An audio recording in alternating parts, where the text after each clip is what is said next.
Glória a Deus. Queridos, vamos pegar nossas Bíblias, hoje dando ainda seguimento à série Travessia, o tema específico da letra para o Espírito. Vamos abrir a Escritura na segunda epístola de Paulo aos Coríntios, capítulo 3.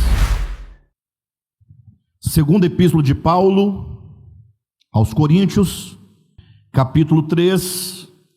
E como o capítulo 3 é um capítulo pequeno, só tem 18 versículos, nós vamos ler todo o capítulo, tá bom? Não se perca na leitura, não fique com seus pensamentos vagueando, vamos nos concentrar naquilo que está escrito, naquilo que nós leremos. Permita que você possa se envolver nessa manhã, nesta mensagem. Diz assim, queridos, o texto, a partir do versículo 1: comecemos porventura outra vez a recomendar-nos a nós mesmos? Ou temos necessidade, como alguns, de cartas de recomendação para vós outros ou de vós? Vós sois a nossa carta, escrita em nosso coração, conhecida e lida por todos os homens, estando já manifestos como carta de Cristo, produzida pelo nosso ministério, escrita não com tinta, mas pelo Espírito do Deus vivente, não em tábuas de pedra, mas em tábuas de carne, isto é, nos corações. E é por intermédio de Cristo que temos tal confiança em Deus. Não que por nós mesmos sejamos capazes de pensar alguma coisa, como se partisse de nós.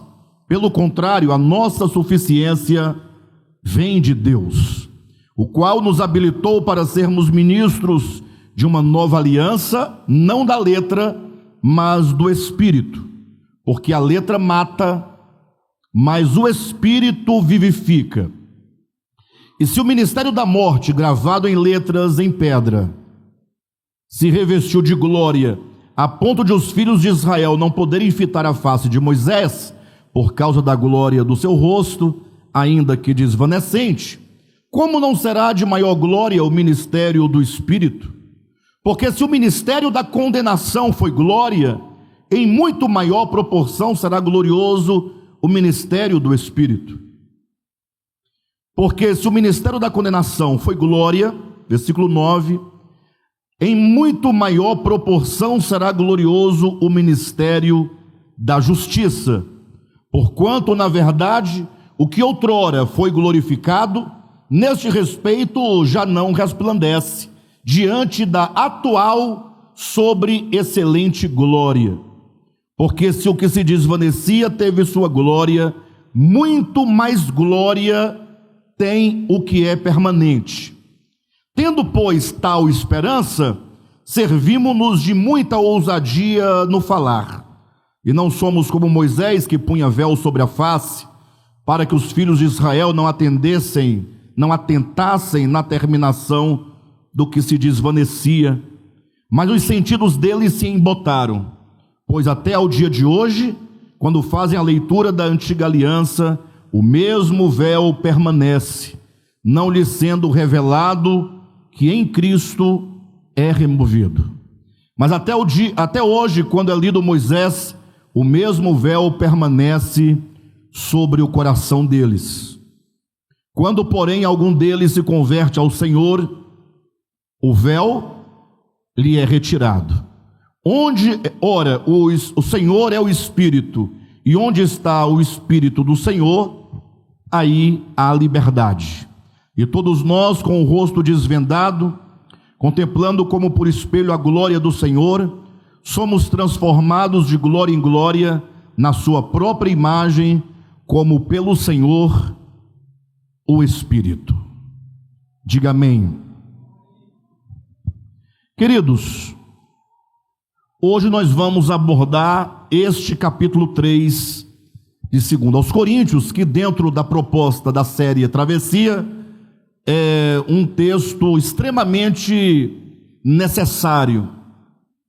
Quando nós no Devap vamos ministrar uma palavra, quando nós preparamos uma série de mensagens, é importante que a igreja saiba que nós não estamos aqui buscando apenas uma mensagem aleatória para ministrar no domingo.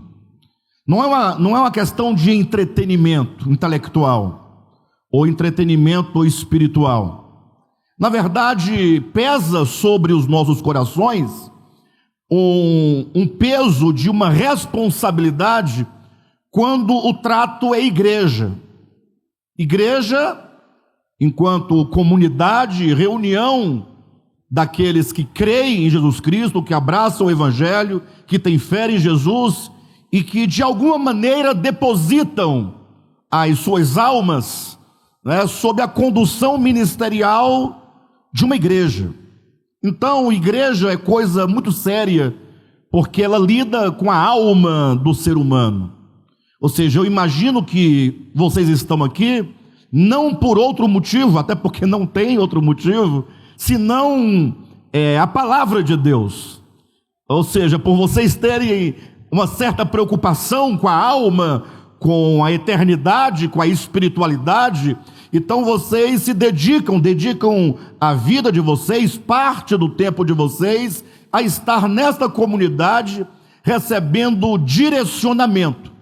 Vocês poderiam estar em qualquer outro lugar agora, e até mesmo em outro ministério, mas não, estão aqui no Devap.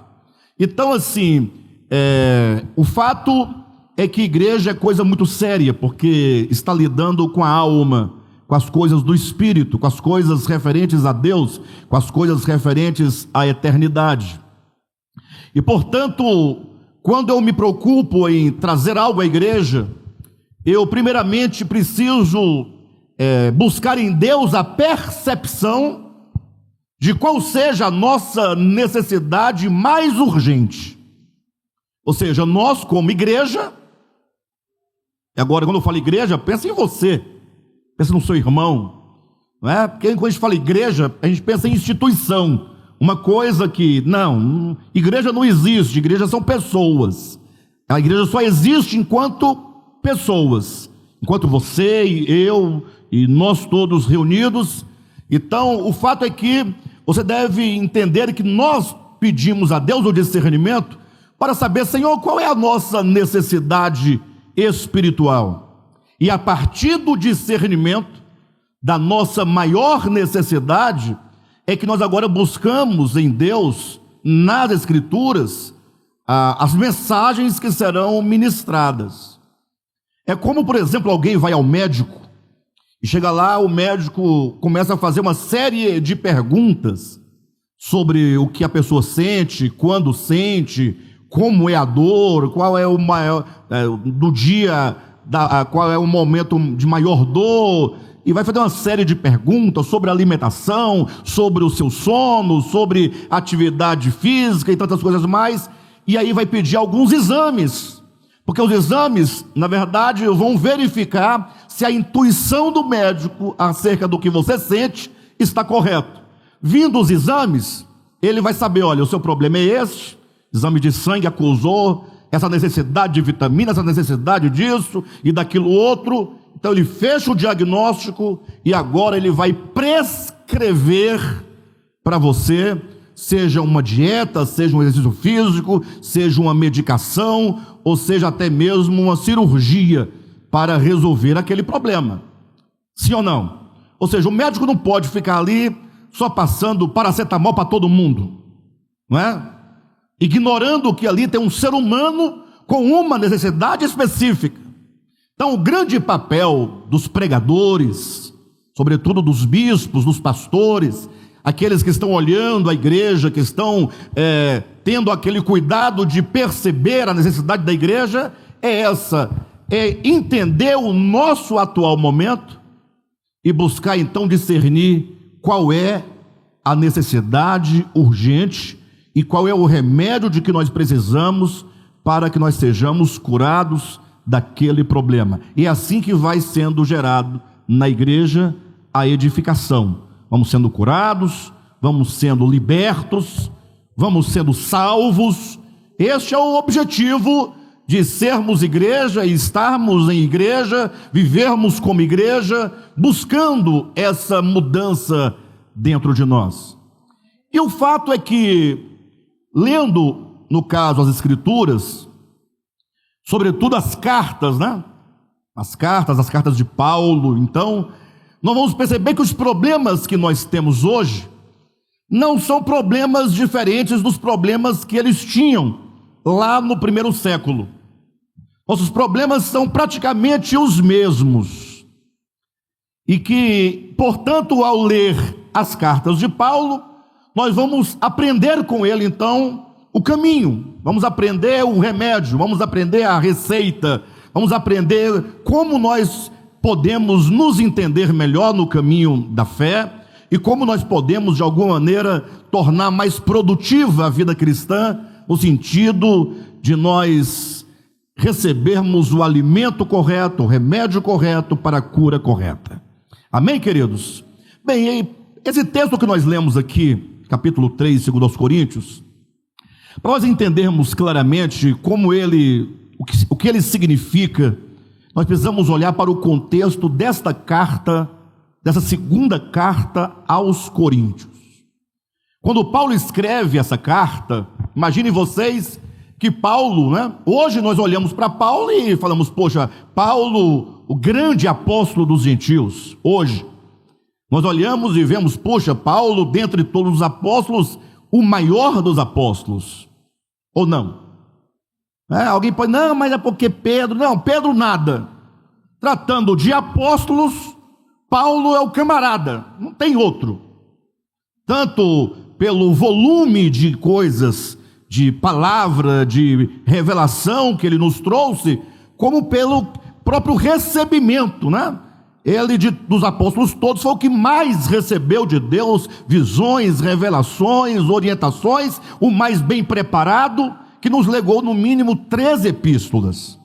Lógico, quando você lê, Paulo vai dizer, eu, o menor de todos os apóstolos, é porque ele era humilde o suficiente para pensar assim, falar assim, amar os demais apóstolos, respeitá-los. Mas hoje, do lado de cá, 2000 anos depois, fazendo essa leitura, você sabe que Paulo foi um grande homem. Mas no seu tempo não era assim. Aquele ditado que você... Não é nem ditado, me salvo engano, até um texto bíblico, me corrijam se eu estiver equivocado, que profeta em casa, na sua própria casa não tem honra, e o ditado parece que não faz milagre na sua própria terra, né? Tem um ditado misturado com um texto bíblico aí, mas é exatamente isso, por exemplo, o Josué está aqui com vocês todos os domingos, né? E Anderson estão aqui pregando, falando, então, o que eles representam para nós? Nada, né? Nada. A gente desdenha deles. Eles estão aqui toda hora, fala toda hora, mas talvez tenha pessoas longe. Fala, puxa, se o Josué estivesse aqui hoje pregando na nossa igreja, que maravilha seria tê-lo aqui conosco, não é? Então imagine só Paulo. Paulo foi um dos fundadores da igreja de Corinto. Paulo levou o evangelho à cidade de Corinto, pregou o evangelho, pessoas se converteram pela pregação de Paulo. Paulo estabelece ali, primeiramente, aquele núcleo familiar que vai crescendo, se torna depois uma das maiores igrejas do Novo Testamento.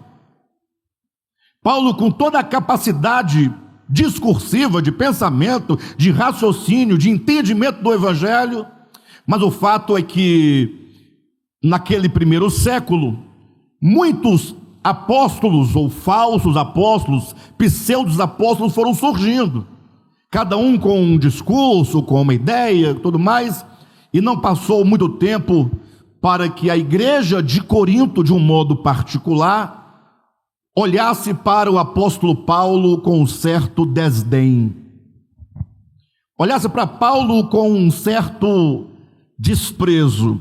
E aí muitas são as especulações em torno de Paulo, para tentar explicar por que Paulo tinha esse desprezo todo, né, por parte da igreja do seu tempo, sobretudo da igreja de Corinto.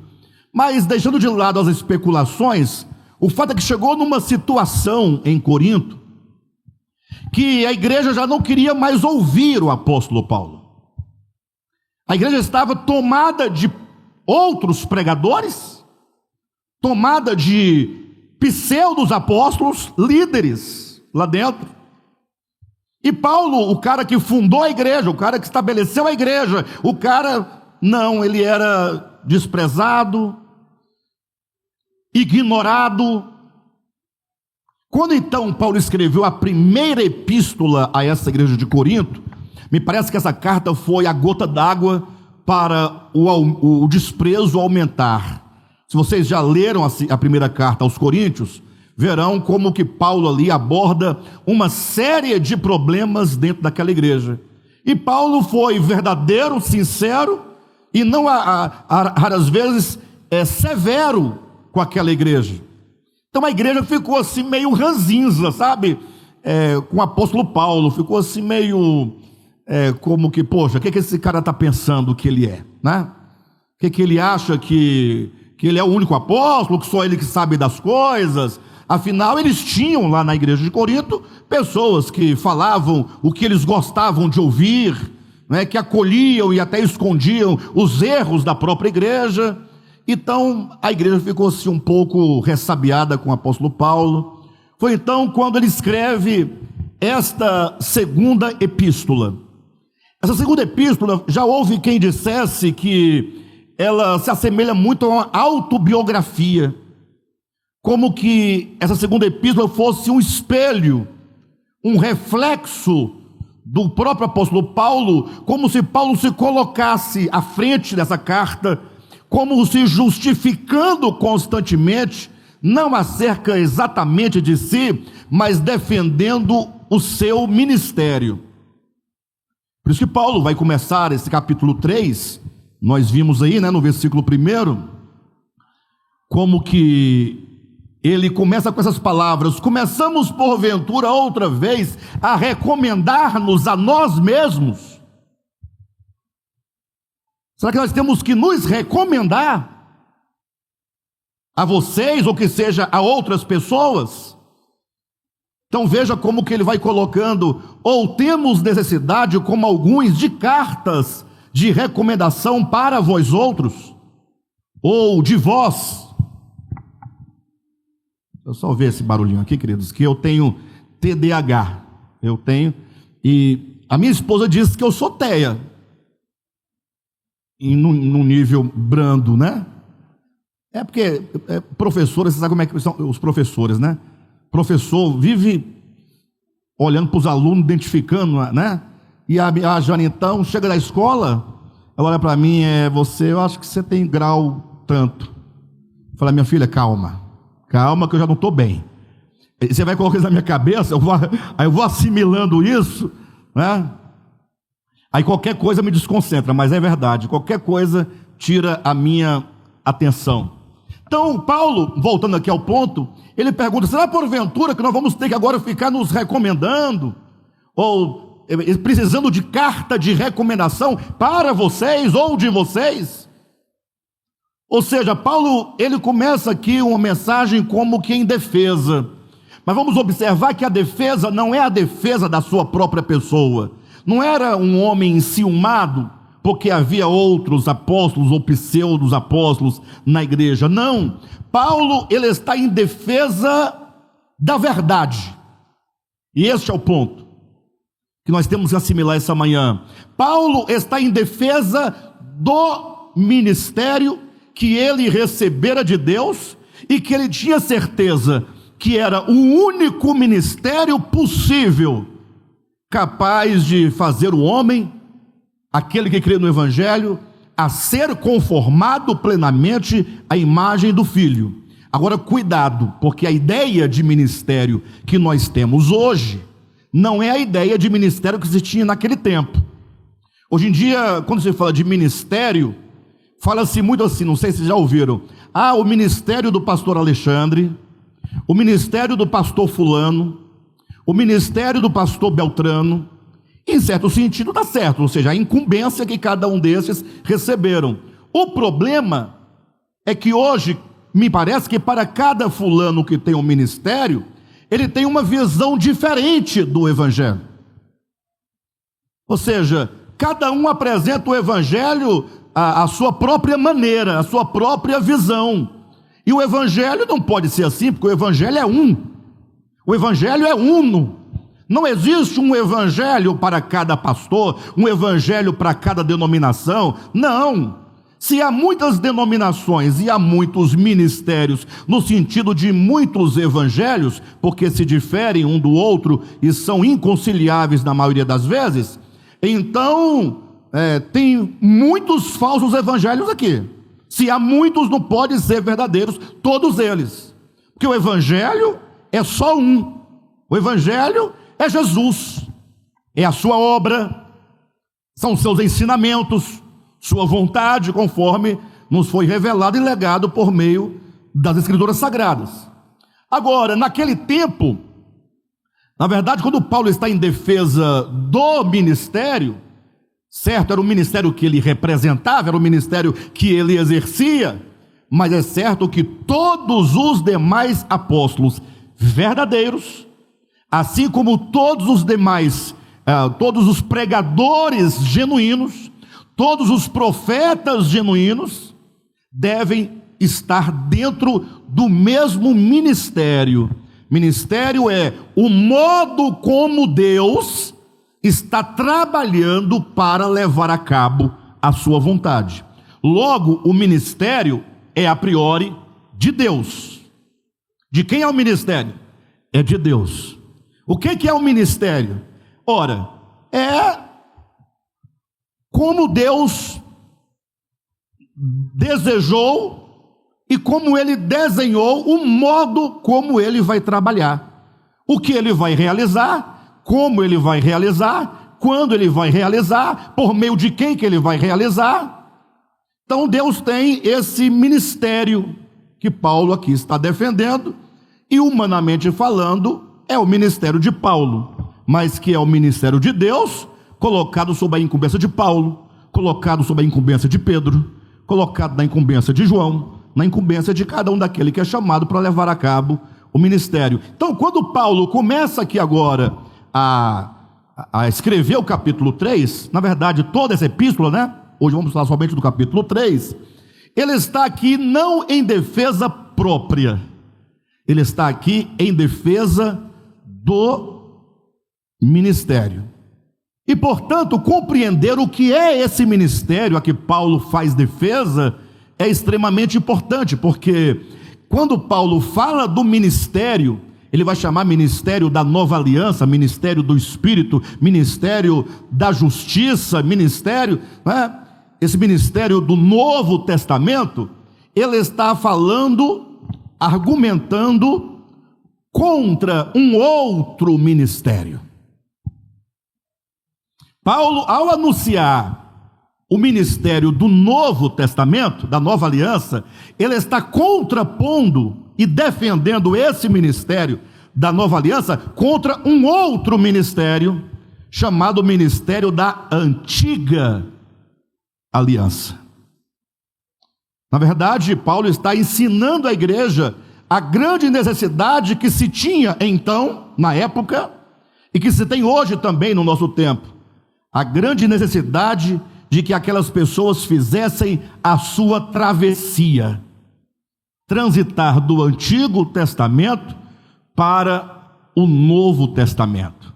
Aquilo que João Batista pregou, chamando o povo ao arrependimento, chamando o povo às águas do batismo, ao Rio Jordão, a atravessar o Jordão por meio do batismo, fazendo essa travessia simbólica, como quem dissesse: olha, eu estou deixando para trás todo o Antigo Testamento, vocês saberão daqui a pouco por que se deve deixar para trás, abandonando aquilo que em si mesmo já não tem mais razão de ser, porque em si mesmo nunca teve razão de ser. A única razão de ser do ministério do Antigo Testamento, da lei mosaica enfim, era naquilo que eles representavam acerca de Jesus.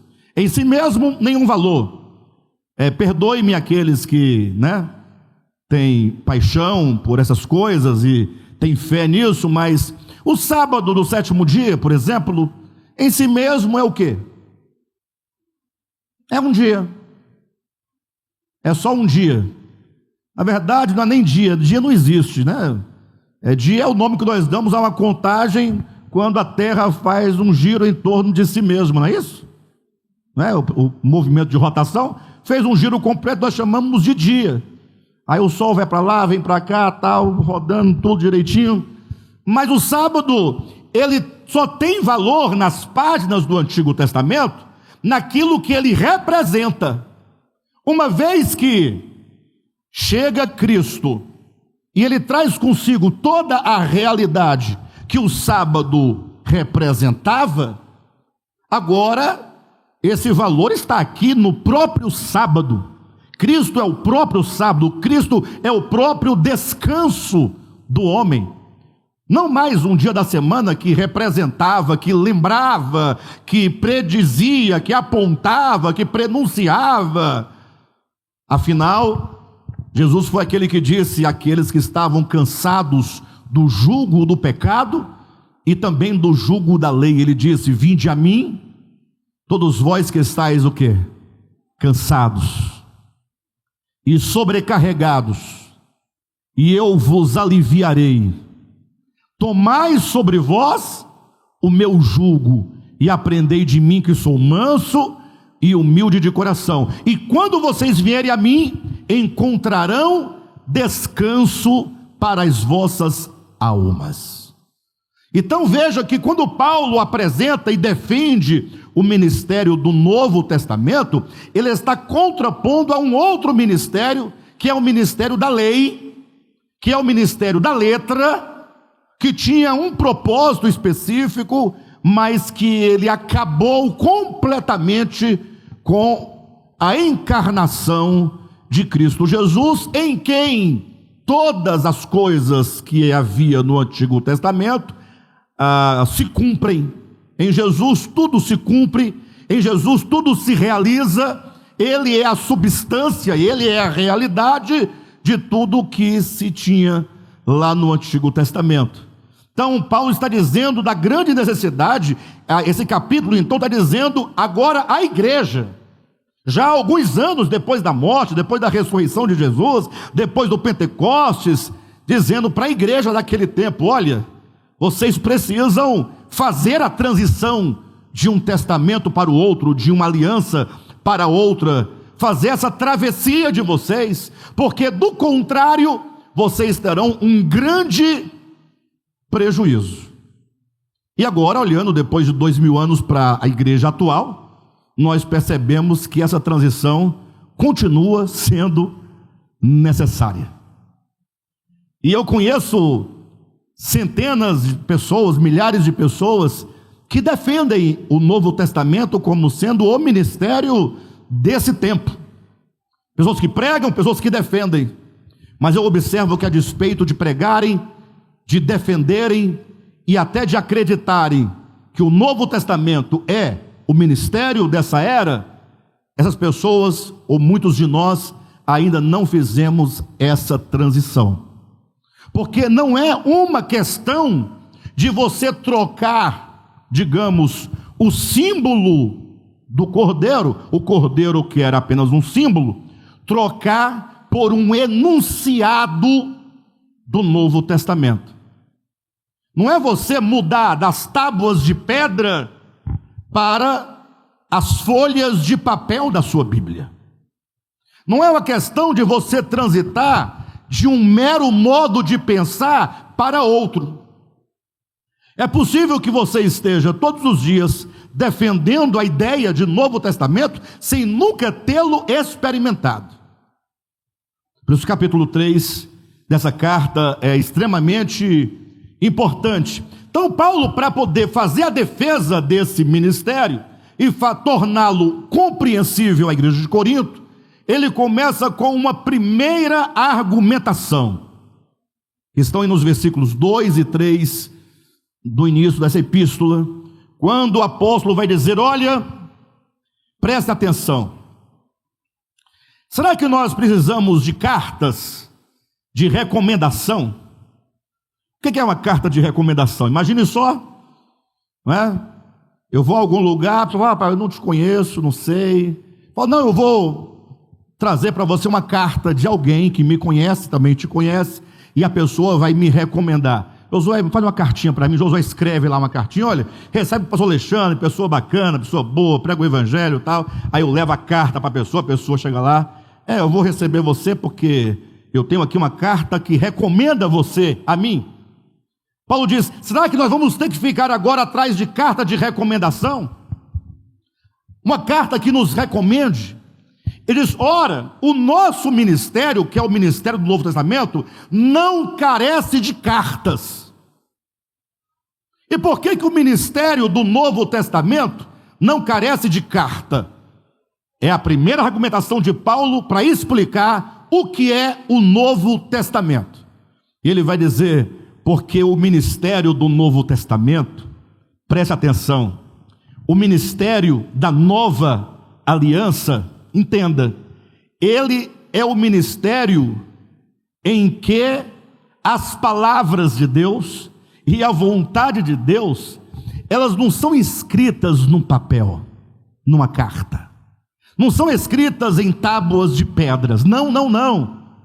Esse ministério do Novo Testamento é um ministério em que o próprio Deus, o Deus vivente, ele inscreve no coração do homem, ou seja, a vontade de Deus, as palavras de Deus, os desígnios de Deus são inscritos dentro do coração do homem, e ele vai dizer, por nosso intermédio. Veja só, vós sois a nossa carta, escrita em nosso coração, conhecida e lida por todos os homens, estando já manifestos como carta de Cristo, produzido pelo nosso ministério.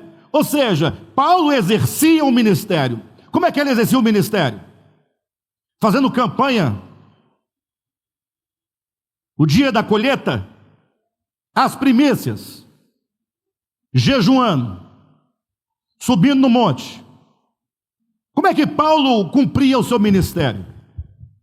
Pregando a palavra. Porque a palavra de Deus, ela é viva, ela discerne, ela revela, ela ilumina, ela cura, ela liberta. Se é a palavra de Deus que é pronunciada, e essa palavra é acolhida no coração de quem ouve, essa palavra transforma a alma.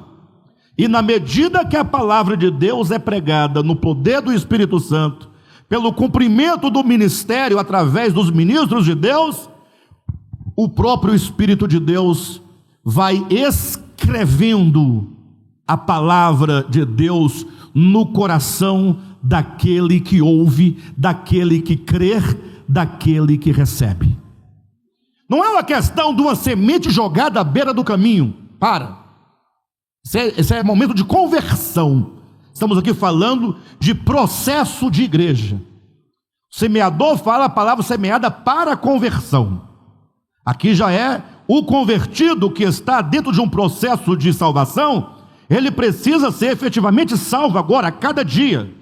Então Paulo está dizendo, olha, nós temos um ministério vindo de Deus, é o ministério de Deus, esse é o ministério em que Deus nos usa como ministros para falar as palavras de Deus, e essas palavras são inscritas no coração da igreja, no coração dos santos.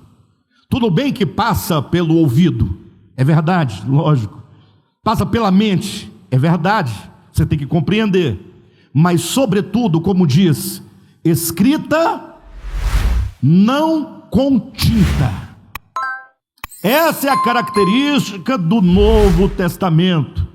É uma carta que é escrita pelo Espírito do Deus vivente. Uma carta escrita não em tábuas de pedra, mas em tábuas de carne. Isto é, nos vossos corações. Então, o que ele está dizendo, irmãos, não é mais tempo. falando agora da nossa época, pleno século 21, nós irmos às reuniões da igreja, nos reunirmos apenas para cumprir regulamento dominical, cumprir calendário, cumprir tarefa. Não, já fui à igreja, então agora está tudo certo. Não, nós não estamos aqui reunidos por outro motivo, senão para buscarmos que nós sejamos cartas vivas. Eu preciso que o Espírito de Deus escreva no meu coração as palavras de Deus. Só para vocês terem uma ideia, imaginem vocês, o Antigo Testamento, vamos falar daqui a pouco sobre isso, porque é muito semelhante os aspectos aqui, mas o fato é que o Antigo Testamento foi resultado de uma aliança que Deus fizera com o povo de Israel lá no Monte Sinai. A igreja de hoje se parece muito com o povo de Israel. E a igreja de hoje vive muito parecido com o povo, como o povo de Israel vivia lá na época do Antigo Testamento. Imagine só o povo todo reunido em volta do Monte Sinai. Pensem vocês. Imagine nós todos lá no Monte Sinai. Vamos voltar comigo para o Antigo Testamento. Lá quando o povo de Israel saiu do Egito, parou no Monte Sinai. Aí Moisés subiu no monte, Deus falou com Moisés desceu e falou: olha pessoal, é o seguinte, acabei de falar com Deus, ali agora, ele falou comigo, e ele quer fazer um acordo com vocês, um pacto, uma aliança, um concerto, e ele falou que vai nos dar algumas regras, e se nós cumprirmos as regras, nós nos daremos bem. Se nós quebrarmos as regras do acordo, nós nos daremos mal. Vocês topam fazer o acordo? O que o povo respondeu? O que a igreja geralmente responde? Tudo o que o Senhor disser, faremos. Quanta tolice! Tudo o que o Senhor disser, nós faremos. Aí Deus escreveu lá só 10 mandamentos. 2 tábuas de pedra, Moisés desce com as tábuas. E o povo agora, bora botar para quebrar. Bora cumprir com isso. O povo cumpriu? E por que o povo não cumpriu? Paulo vai explicar isso em Romanos capítulo 7. É simples, porque o homem, na sua própria disposição do coração, ele é inclinado e escravo do pecado. O desejo do mal, das coisas más.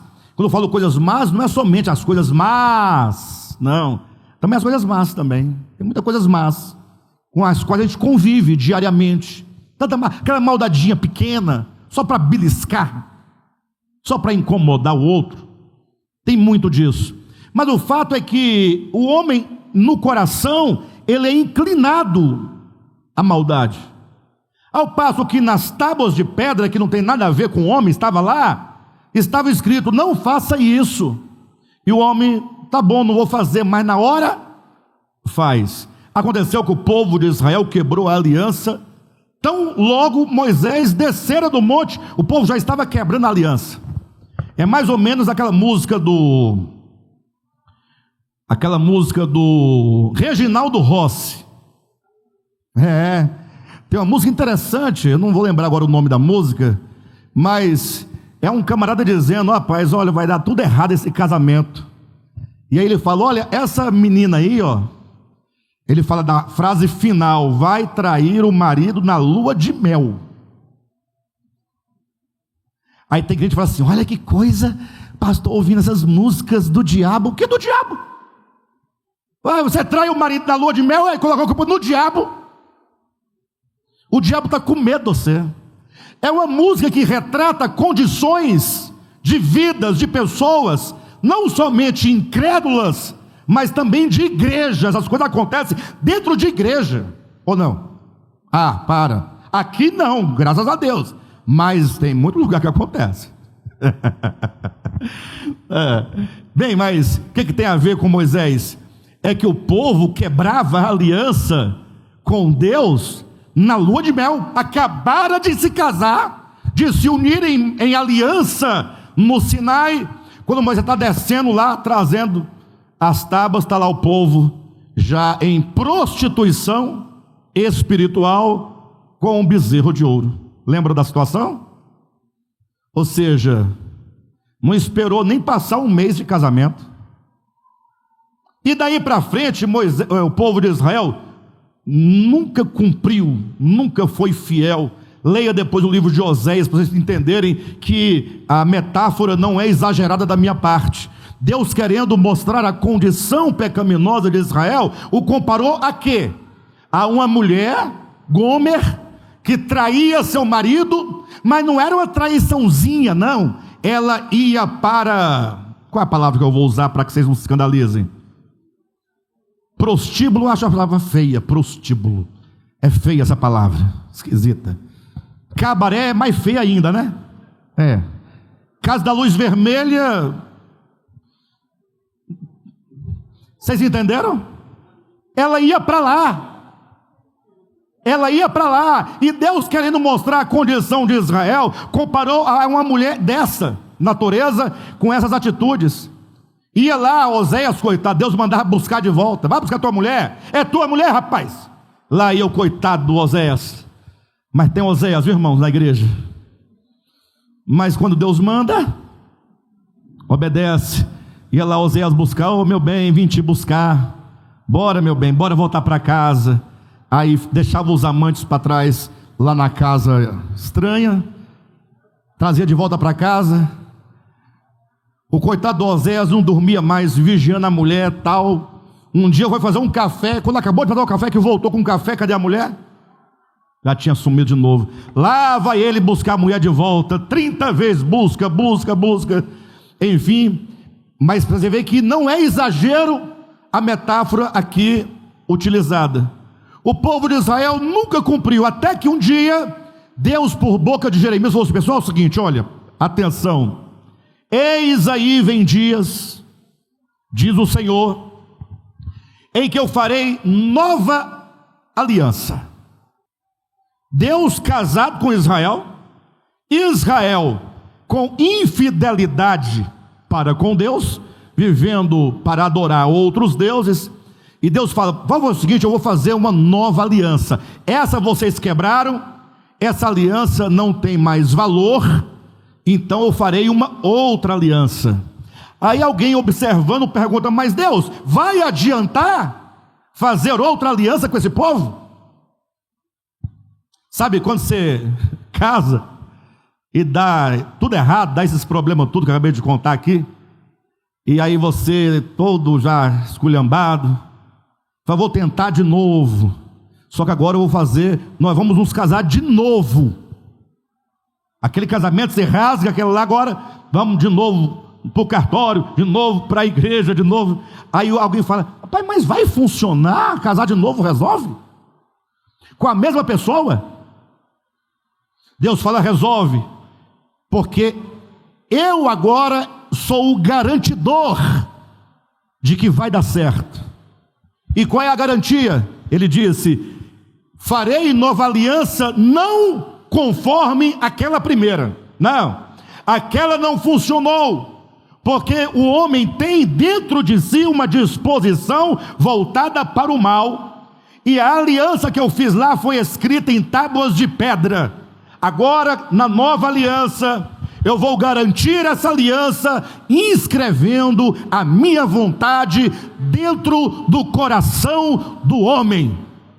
Ou seja, o ministério da nova aliança é excelente, porque ele não é externo a você, ele é dentro de você. Nas suas mentes eu imprimirei as minhas leis, e eu as inscreverei nos seus corações.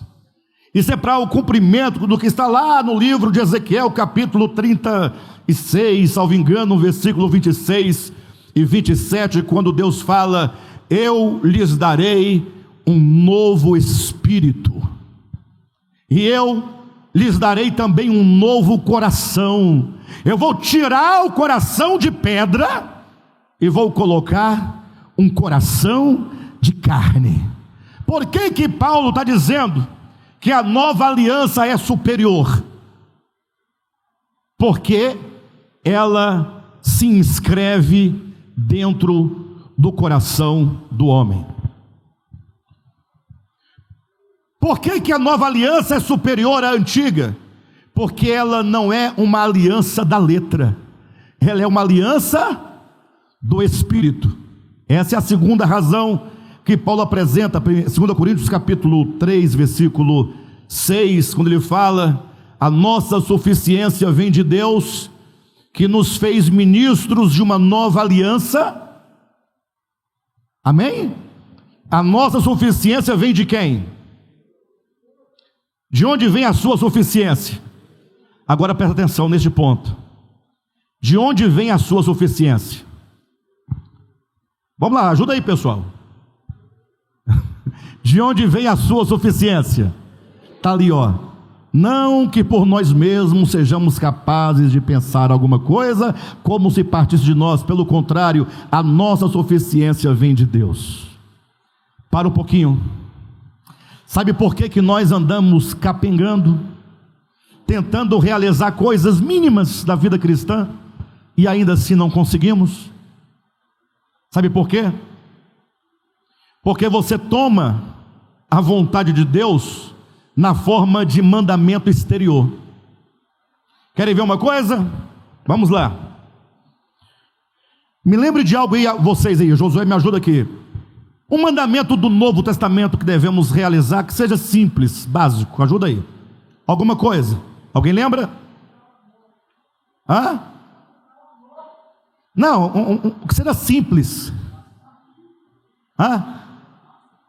Pronto, o Josué lembrou um aqui: levar as cargas uns dos outros. Isso é básico, sim ou não? Ah, mas por que é tão complicado uma coisa tão simples como essa? Por que igreja? Por que comunidade?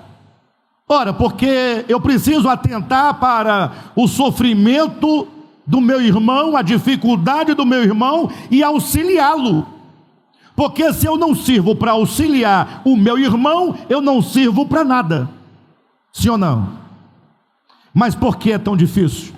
Porque você sabe desse mandamento, levai as cargas uns dos outros, porque você acredita nesse mandamento, porque você ensina esse mandamento, mas esse mandamento é apenas uma forma exterior de crença.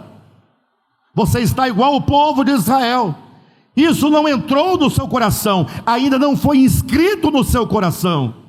Então, quando você se propõe a cumprir algo, e esse algo não está dentro de você, se o Espírito do Deus vivente não inscreveu em você aquilo, não transformou o coração e a alma naquele sentido, você está dizendo: eu vou cumprir isso. E quando você fala eu vou cumprir isso, implicitamente está dizendo: eu tenho suficiência para realizar isso, eu sou capaz de realizar. E qual que é o resultado? Você não consegue realizar. Por que nós não conseguimos realizar coisas tão básicas e simples? Você já perguntou por isso? Já se perguntou?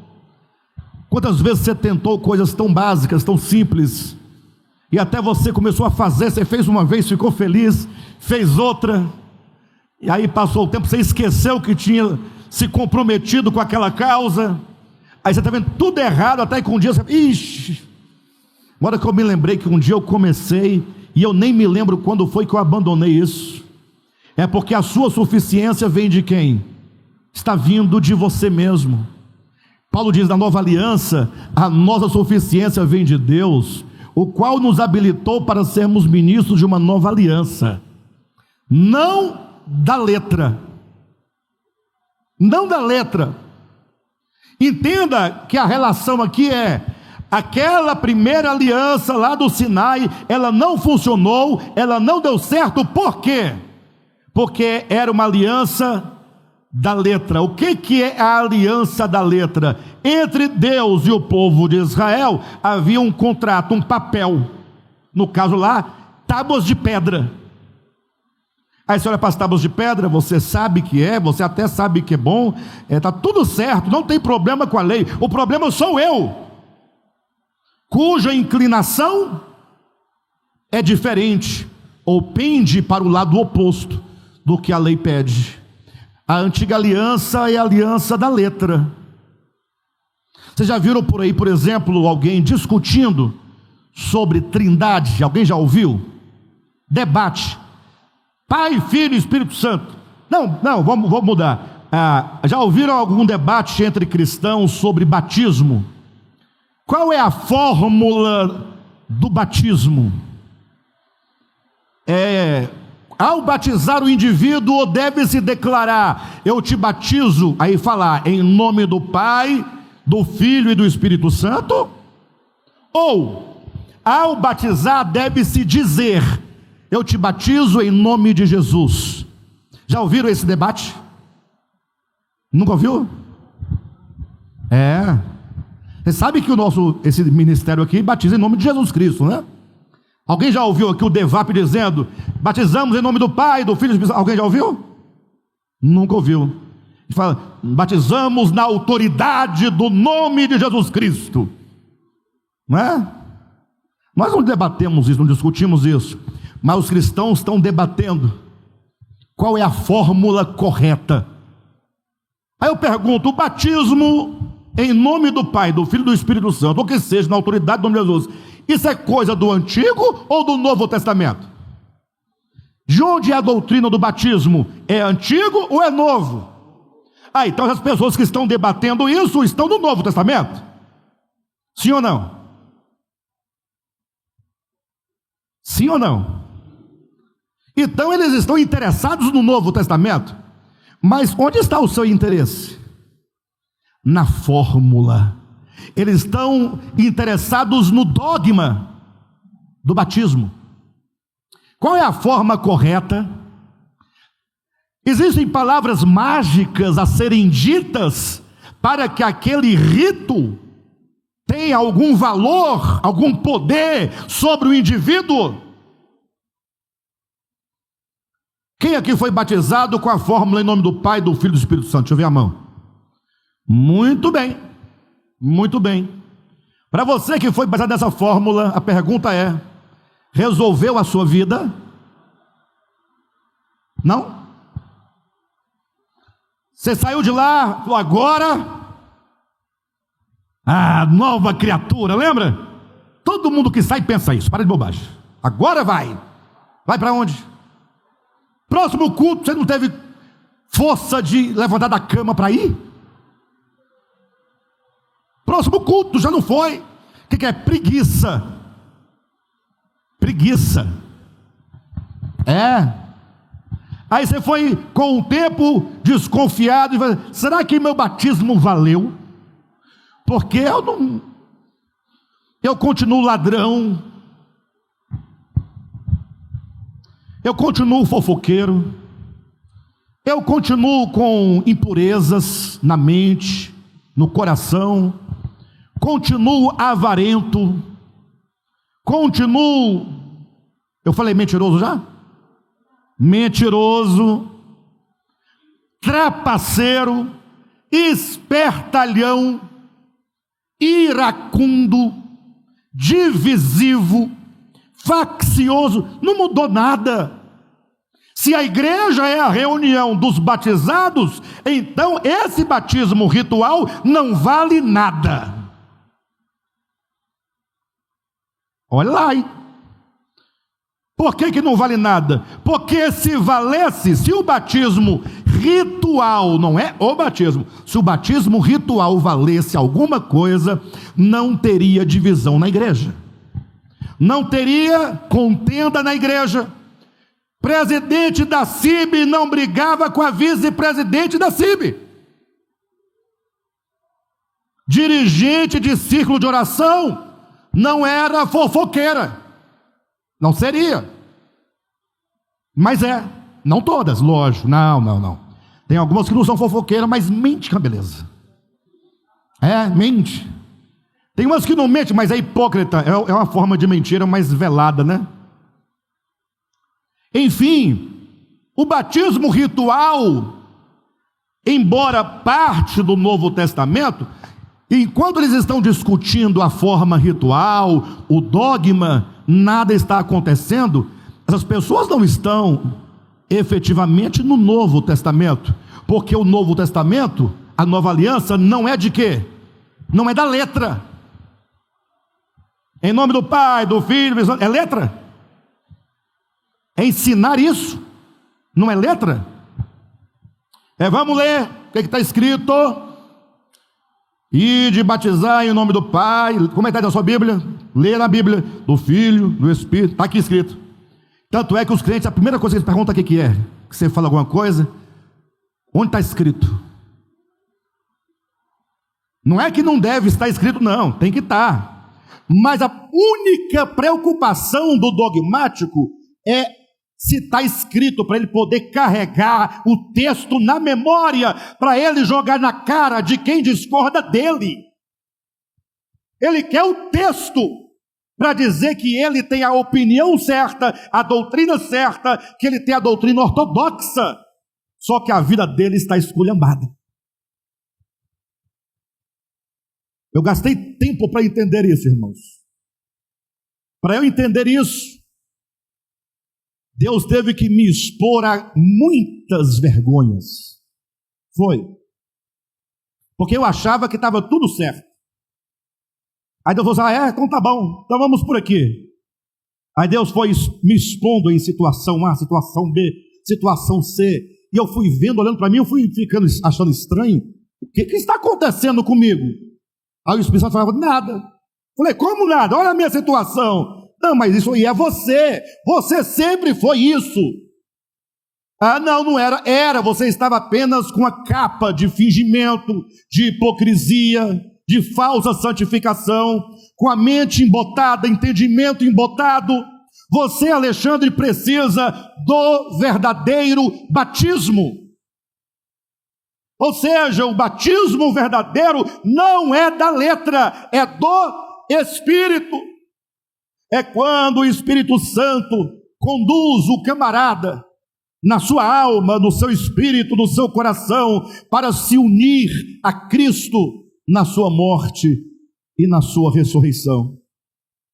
É quando a cruz opera no homem e vai quebrantando, vai matando o velho homem, vai destruindo, vai eliminando e vai iluminando. E quanto mais essa obra acontece, menos você tem em si mesmo confiança, porque a nossa suficiência vem de quem? De Deus. Então não é uma questão de doutrina ortodoxa, não. Tudo bem, calma. É preciso entender a doutrina ortodoxa, lógico. Não é desprezível, não. Você tem que ler a Escritura, tem que entender o ensinamento. É letra, só que ainda é letra. Só que esse é o primeiro passo. Isso ainda não é Novo Testamento. Transitar, fazer a sua travessia do Antigo para o Novo Testamento, é quando você agora começa a experimentar as realidades espirituais de tudo o que na letra se diz. Irmãos, atenção, tudo que o Novo Testamento diz nas suas letras é possível de experimentarmos no Espírito. Então dizia que tudo que no Novo Testamento, Bíblia, ou melhor, tudo que na Bíblia, de Mateus a Apocalipse, está escrito nas letras, é possível de se experimentar no Espírito. E somente estaremos de fato no Novo Testamento, vivendo a nova aliança, quando os ensinamentos de letra se fizerem o quê? Espírito. Somente quando aquilo que é dito em forma de conceito se torna uma realidade dentro de mim. E como é que isso acontece? Quando você, ao compreender o texto bíblico, com a sua mente, você conduz agora aquele ensinamento em oração e diz: Senhor, eu não posso viver sem que esta verdade aqui compreendida conceitualmente seja parte da minha vida. E aí você vai começar a orar, pedindo a Deus: inscreva no meu coração. Aí se cumprirá aquela palavra que está no Evangelho: pedi, pedi, e dar-se-vos-á. Buscai, e achareis. Batei, e abre-se-vos-á. Porque a todo que pede se lhe dá, mais ou menos, e ao que busca, acha. Aí a pessoa pega esse texto e fala: engraçado, é só buscar que a gente recebe. Aí começa a buscar carro, libertação de caroço, aí vai buscar marido, aí vai buscar fazenda, aí vai buscar... Não, é só você ler direitinho, e o texto vai dizer claramente: pois qual é o filho? Agora é a explicação do texto, do pedir, dar-se-vos-á, do buscar e achareis. Porque qual é o filho que, pedindo ao pai um pão, o pai lhe dará uma pedra? Se você buscar pão, ele vai dar pão. É isso que ele está dizendo, ele não vai te enganar. Qual é o filho que, pedindo um peixe, o pai lhe dará uma cobra?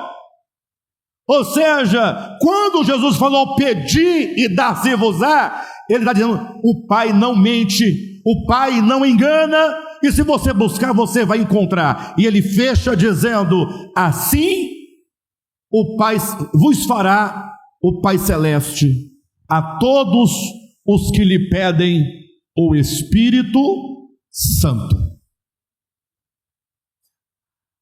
Pastor, me fala uma coisa aqui: é vontade de Deus que essas palavras sejam escritas no nosso coração? É vontade do Pai? E aí eu tenho que pedir para Ele escrever? Se é vontade, por que não escreve logo?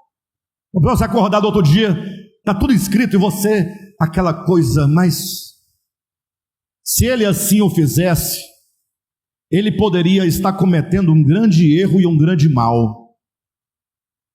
Se aproveitou que você estivesse dormindo para driblar a sua vontade. Ele não teria te perguntado se você quer ser bom. Ele te fez bom sem que você quisesse ser bom. Ele te fez ser caridoso sem que você quisesse ser caridoso. Ele te faz ser justo se você não queria ser justo. Não, na verdade, quando ele diz pedi e dar-se-vos-á, buscar e achareis, ele quer que você comece a exercitar a sua vontade, e na busca por alcançar do Espírito de Deus a sua vontade, a obra já está sendo realizada. A sua própria vontade, na busca pela transformação, já é uma obra de Deus, em que você participa conjuntamente e diz: Senhor, eu quero e eu preciso, e eu não vou deixar de buscar enquanto não alcançar. Ou seja, se você é apático, você ouve as palavras, você até que entende, mas você não bate, você não busca, você não procura, você não vai achar e você não vai receber. Bem, o fato é que essa aliança de que Paulo diz, que Paulo defende, ela é uma aliança superior em muitos sentidos, mas eu vou agora dar só mais uma razão da superioridade da nova aliança. Capítulo 3 de 2 Coríntios, coloca para mim, versículo 17 e 18. Ora, o Senhor é o Espírito, e onde está o Espírito do Senhor, aí há liberdade. E todos nós, com o rosto desvendado, contemplando como por espelho a glória do Senhor, somos transformados de glória em glória na sua própria imagem, como pelo Senhor o Espírito. Irmãos, esse versículo 18, sobretudo, ele carrega consigo uma coisa muito grande, muito forte. Porque quando ele diz, e todos nós, vírgula, com o rosto desvendado, atenção, Ele está em defesa dizendo que o ministério da nova aliança não carrega véu, não tem véu cobrindo a nossa face. Mas o que tem a ver? Dizer que o ministério da nova aliança não tem véu, o que tem a ver? Ora, o que tem a ver é que ele está combatendo aqui a ideia de que a antiga aliança, da qual devemos, a partir dela, fazer nossa travessia para a nova aliança, aquela aliança do Antigo Testamento, ela trazia consigo a marca do véu. Lá na antiga aliança, quando Moisés subiu para falar com Deus, e ele desceu então do monte, porque ele estivera em comunhão com Deus, aconteceu que a sua face estava brilhando, tinha um brilho na face de Moisés. Eu já falei isso aqui outra vez, né? Quando eu era criança, eu era pentecostal, e eu cantava um corinho, a gente cantava os corinhos de fogo. Quem lembra dos corinhos de fogo? Rapaz, e vou te contar, viu, como eu me derramava. Tinha um hino, um corinho de fogo que dizia assim, olha: foi lá no cume do monte Sinai que o nosso Deus com Moisés falava. Quem lembra? Foi lá no cume do monte Sinai e o nosso Deus com Moisés falava. Aí depois fala: brilhava, brilhava, o seu rosto brilhava, o rosto de Moisés. E eu cantava, eu era criança, irmãos, eu chorava de um jeito. Eu sempre fui chorão, né? Eu sou chorão, eu choro muito. Eu choro com muita facilidade. Aqui é porque eu disfarço muito. Então eu fico disfarçando, mas eu sou muito fraco, né? Mole. Quando eu imaginava o rosto de Moisés brilhando, eu falava: Senhor, eu quero que o meu rosto também brilhe. Eu queria que meu rosto brilhasse como o de Moisés. Falava em mistério, pulava, corria. A gente orava no monte e saia correndo assim, ó, cheio do Espírito de Deus, correndo. Porque a gente corria, porque dava vontade de correr, ué. Saia correndo. Eu quero meu rosto brilhando igual ao de Moisés. É porque eu não conhecia esse texto de 2 aos Coríntios, que Paulo diz que o rosto de Moisés brilhava, mas era um brilho passageiro. Era um brilho que ia se desvanecendo. E aí Moisés, percebendo que o brilho acabava, ele pensou: se o povo descobrir que o brilho da minha face é passageiro, eu vou perder a moral com esse povo. E aí, então ele decidiu, eu ia falar malandramente, não está errado, não está errado, maliciosamente é pior, estrategicamente, mas uma estratégia meio, não é muito digna de louvor, não é? Espertamente. O fato é que ele pensou: se o povo descobre que essa glória acaba, eu estarei frito. Então nasce no coração de Moisés o desejo de se perpetuar na memória e no poder, e ele resolve enganar o povo. Mandou fazer um véu espesso, ou um espesso véu, e colocava sobre a face. O povo perguntava: Moisés, por que esse véu sobre a face, Moisés? Ao invés de ele falar a verdade e falar assim: é porque eu não quero que vocês vejam que o brilho da minha face acaba. Ele não disse isso. Sabe o que ele falou? É porque vocês não conseguem suportar a glória do meu rosto. Aí o povo: oh glória. E aí Moisés foi levando essa ideia de véu na cara para ninguém perceber. E aí Paulo, ele vai dizer: Moisés colocava véu na face para que o povo não percebesse que o brilho da antiga aliança era passageiro. Ou seja, enquanto o povo não descobrir que a antiga aliança tinha prazo de validade, esse povo continuará nas páginas do Antigo Testamento. E enquanto esse véu permanecer posto na face, mesmo os crentes da nova aliança continuarão vivendo, embora com as palavras do novo, mas continuarão nas letras. E vocês já perceberam que as letras não resolvem nada. Bem, eu acho que vocês devem estar entendendo. Aí Paulo disse: a antiga aliança, Moisés trazia o véu sobre o rosto, que os impedia de contemplar a terminação da glória, a saber, a terminação da antiga aliança. Esse véu de Moisés agora, ele está posto nos corações dos homens. E quando os homens leem, portanto, a Bíblia hebraica, porque eles têm um véu no coração, eles não conseguem enxergar Cristo. Eles só enxergam Moisés, Malaquias, Esdras, Salomão, Daniel, Davi, Joatã, Aminadab, Naum, e assim vai indo.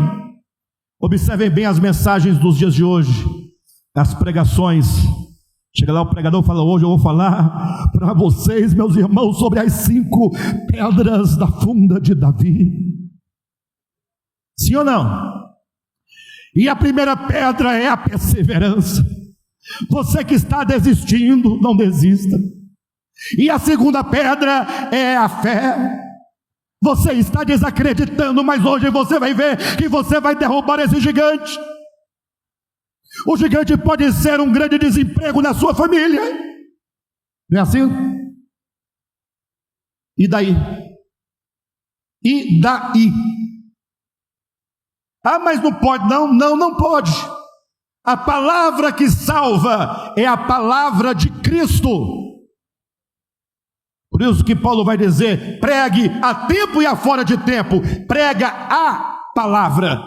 Ele não disse prega, ele diz prega a palavra. E no texto também de Paulo, lá em Romanos, ele vai dizer que a fé vem pelo ouvir, e o ouvir o quê? A palavra de Cristo. Não é outra coisa. Porque Cristo é a palavra, e é essa palavra que é Cristo que salva, que liberta, que cura, que transforma. Então Paulo vai dizer, na nova aliança, nesse novo ministério, para o qual vocês devem transitar, migrar, é o ministério em que o véu já foi tirado. Não há véu.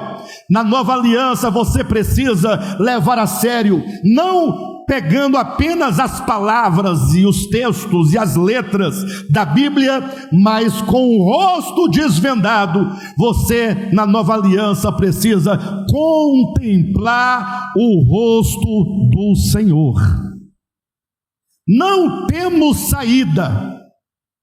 Não temos saída. A maior derrota do DEVAP será no dia da parousia do Senhor. Estivermos nós lá sendo reprovados. O primeiro reprovado, Alexandre Rodrigues. Por quê? Porque sabendo das letras do Novo Testamento, não as transformou em espírito e vida. Sabia muito, sabia tudo, pregava, ensinava, corrigia, exortava, gritava, ficava rouco, suava, mas se não transformou as ideias em realidade, o texto em realidade, o mandamento em realidade, não terá feito absolutamente nada. Logo, uma das grandes importâncias da nova aliança é que ela não traz o véu. Pelo contrário, ela nos leva, ou nos orienta, ou nos adverte da necessidade de que a nova aliança só acontece contemplando a glória do Senhor. E esse ministério que é do Espírito, por meio dessa contemplação do Senhor, é que vai o quê? Nos transformando de glória em glória. Quem quer ser transformado aqui? Verdade? Quer ser transformado? Então tá aí, ó. Não adianta ler a Bíblia todo ano. Mas não deixe de ler por isso não. Para de bobagem. Vocês estão me entendendo, né? Os inimigos não entenderão, mas vocês entendem. Aqui não estou dizendo para não ler. Não leia. Vamos ler fazendo um bíblico, não tem problema não. Mas o mais importante é saber que precisamos, por meio do Novo Testamento, em realidade, sermos transformados de glória em glória, na própria imagem do Senhor, como pelo Espírito, ou pelo Senhor, o Espírito. Ou seja, é por meio da experiência do Novo Testamento, interior, espírito, vida, coração, alma, consciência, aqui dentro é que nós vamos ser constituídos cristãos vencedores. Quer vencer? Quer reinar com Cristo? Esse é o caminho. Amém, igreja? Dê um glória a Deus bem forte. Glória a Deus. Maravilha. Vamos cantar uma canção. Deus abençoe a todos. Guardem essas palavras no coração. Amém?